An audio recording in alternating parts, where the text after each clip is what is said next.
महाराष्ट्रातील ताज्या घडामोडी पाहण्यासाठी आजच आपल्या न्यूज 15 मराठी या चॅनलला यूट्यूबवर सबस्क्राईब करा. तसेच इंस्टाग्राम आणि ट्विटरवर फॉलो करायला विसरू नका. न्यूज 15 मराठी, आवाज जनसामान्यांचा. भाजप आमदार योगेश टिळेकर यांच्या मामाच्या हत्येचं गूढ उकललं. 5 लाख रुपयांची दिली होती सुपारी. 9 डिसेंबर रोजी पुणे विधान परिषदेचे आमदार योगेश टिळेकर यांच्या मामाचं अपहरण करण्यात आलं आणि त्यानंतर मामा सतीश वाघ यांचा मृतदेह सापडल्यानंतर अनेक प्रश्न उभे राहिले होते.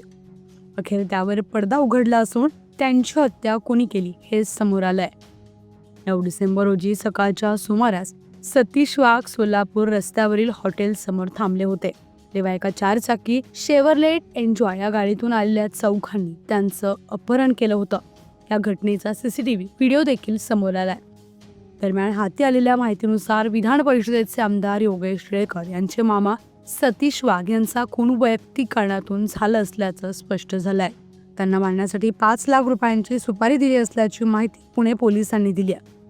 वाघ यांच्या शेजारी राहत असलेल्या व्यक्तीनंच हे सगळं कृत्य केल्याचं तपासातून समोर आलंय.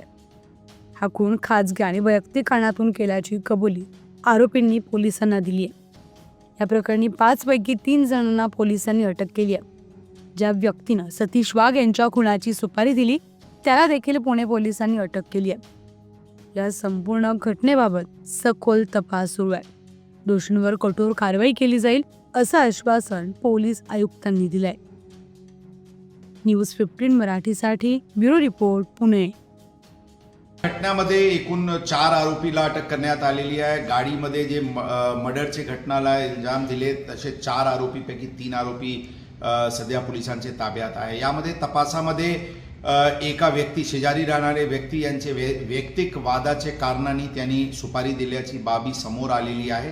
त्यांना पण अटक करण्यात आलेली आहे. या गुन्ह्यामध्ये 120B क्रिमिनल कॉन्स्पिरसीचे कलम वाढवण्यात आलेली आहे. सदर गुन्ह्याचे तपास अत्यंत युद्ध पातळीवर क्राईम ब्रांच आणि स्थानिक पोलीस, झोनल पोलीस यांनी केलेली आहे आणि सुरुवातीला घटना घडल्यापासून वेगवेगळे पथक या केसमध्ये काम करत होते. अंदाजन प्रथमच दिवशी 450 लोकेशन्सचे अंदाजन CCTV फुटेजेसची तपासणी करून हे गाडी जे वापरण्यात आला होता ते गाडी शोधण्यात आला आणि त्याच्या अनुषंगाने हे आरोपीला काल पोलिसांनी ताब्यात घेतलेली आहे. तपास क्राईम ब्रांचकडे हस्तांतरित करण्यात आलेली आहे. ठोस पुरावा पोलीस गोळा करत आहे आणि यामध्ये जे सुपारी ज्या व्यक्तींनी 5 लाखाची दिली होती त्यांच्याबद्दल पण तपास सुरू आहे आणि आरोपीला सजा होईल या दृष्टिकोनातून पोलीस दल अत्यंत मेहनतीने काम